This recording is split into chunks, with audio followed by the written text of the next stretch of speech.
deal with that institution itself. So all of these things, they are mutually, and if there's any gap anywhere, the fight against corruption will as well as you expect it to. It will not move as well as you expect it to. But a final quick comment here is that you talk about the laws. Look, let me tell you that the laws as they are right now, they are not very bad. I admit that there is always room to improve. But if you allow the laws as they are to be implemented fully, we will not be where we are today. But it is simply that, and most of the laws that Nigeria passes, we try to benchmark them against international best practices and look at what happens elsewhere and acculturate them to our own system. But in spite of that, because those laws are not fully implemented the way that they ought to be, then the result that we get is far less than what you get in other places. So, as somebody has said in the past, he said the problem is not with the Constitution, but with those who operate the Constitution.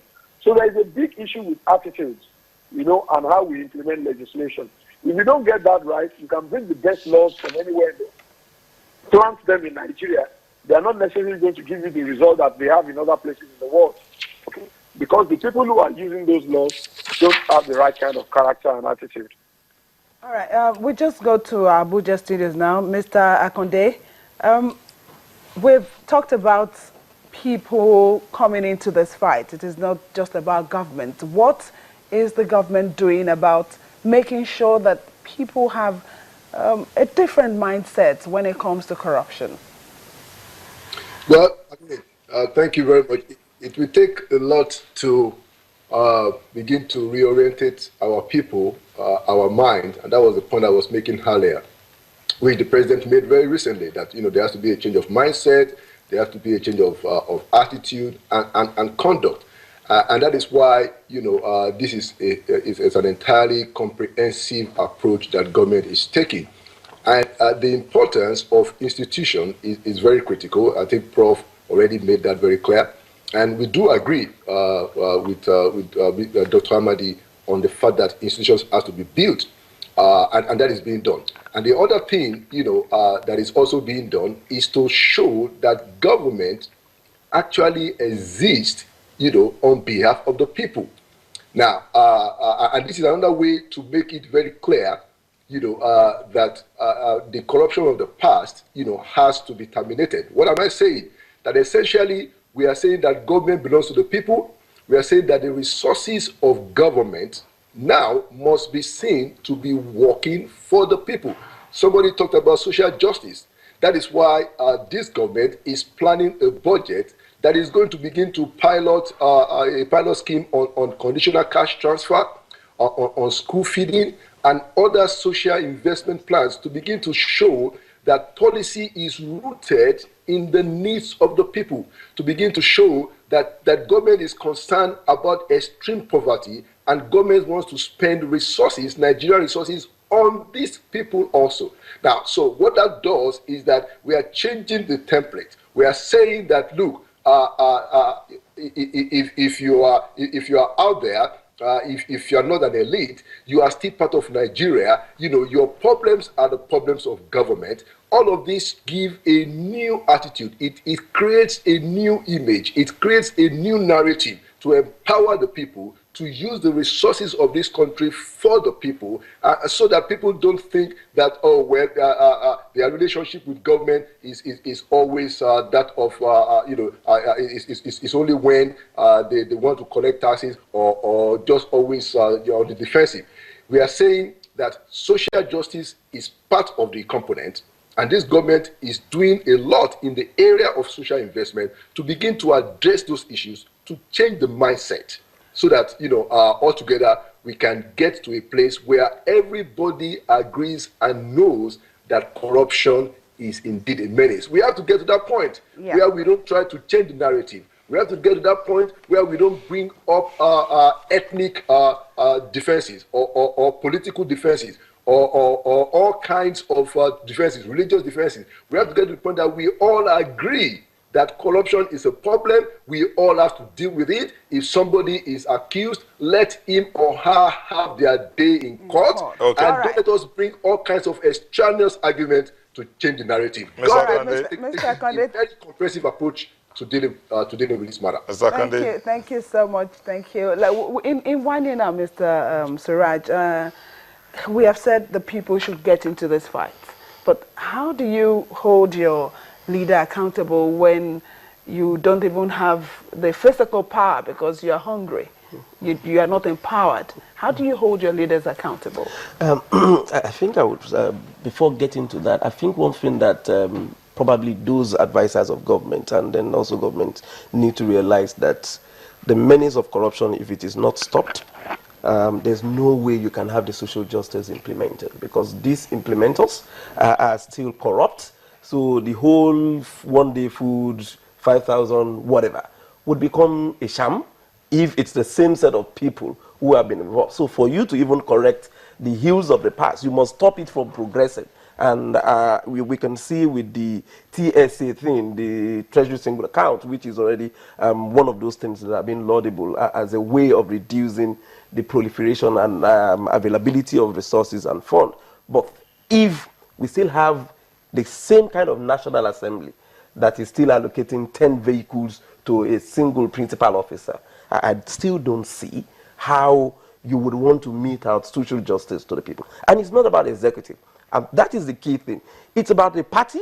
So once the leadership of the National Assembly, populated by APC, is still implementing anti-poor, anti-people policies, programs, and apparatus for office, it is still about the president. It is still about the party. So there must be the influence and party policies and programs, and which is still lacking.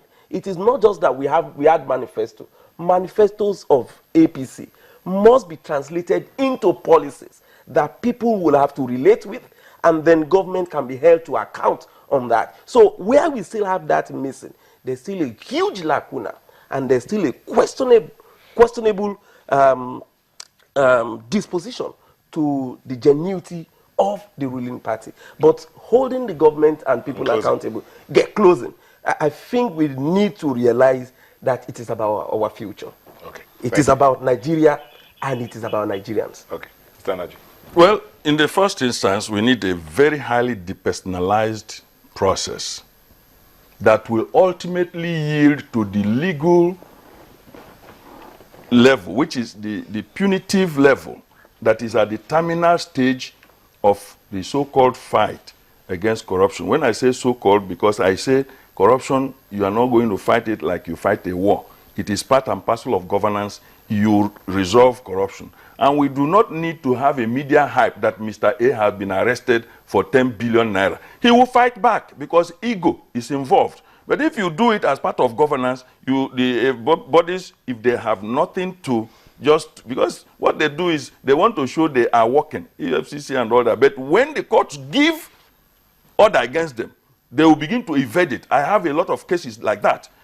When they want to arrest you, they even arrest you before you have committed, they are committed, given evidence and all that. So what we have is, asking for, is a depersonalized process that is rooted in scientific findings, driven by technology, that is sustainable and will yield adequately and objectively to punishment.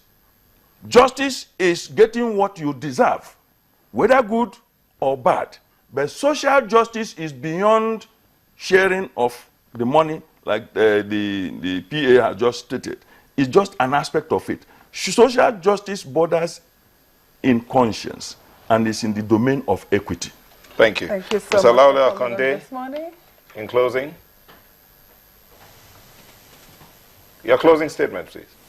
Yeah, thank you very much. And let me just say that I do agree that indeed social justice is a very broad concept, and this government is committed to social justice, and we do everything that has to be done to ensure that there is social justice in Nigeria, to ensure that the wrongs of the past are corrected, to ensure that government begins to work on behalf of the people, to ensure that there is transparency, to ensure that the resources of this country is spent on the people of this country, especially those who are extremely poor. Now, all these things are in play, and we take the comments from the panel very seriously, and we are open to more ideas. Nigeria belongs to all of us, and this government is trying to pull all of us together to get to that destiny that God has for this country. Professor Owasoye? Well, there is no doubt that corruption, all of us should fight corruption, not just the government of the day. And in that, we have to have a consciousness that things cannot continue the way that they are. That I admit. So we need to broaden the base of the campaign, and we also need to hold the government, always consistently holding the government to account. Once you don't hold the government to account, power will be abused, privileges will be abused, positions will be abused. I think that it's important that we always bear that in mind. And it's the people. Ultimately, no government wins against the will of the people. It's never happened in history. You can oppress the people for a while, but ultimately the will of the people is what gets done. So the people must appreciate where they stand, and we need to catalyze that will. When you push to the wall, and I can't go into the wall, then I come back, I have to fight back. So that's what I would say, that we need a very active civil society that consistently and continuously keeps the government on its toes, working alongside a very vibrant media. I think this will help, because you never can trust human beings with power. They are likely to abuse it. Thank you very much. We've been speaking with Professor Bolaji Owasoye, Executive Secretary, Presidential Advisory Committee on Anti-Corruption. He joined us via telephone. He was still stuck in traffic. I imagine he's still in that traffic.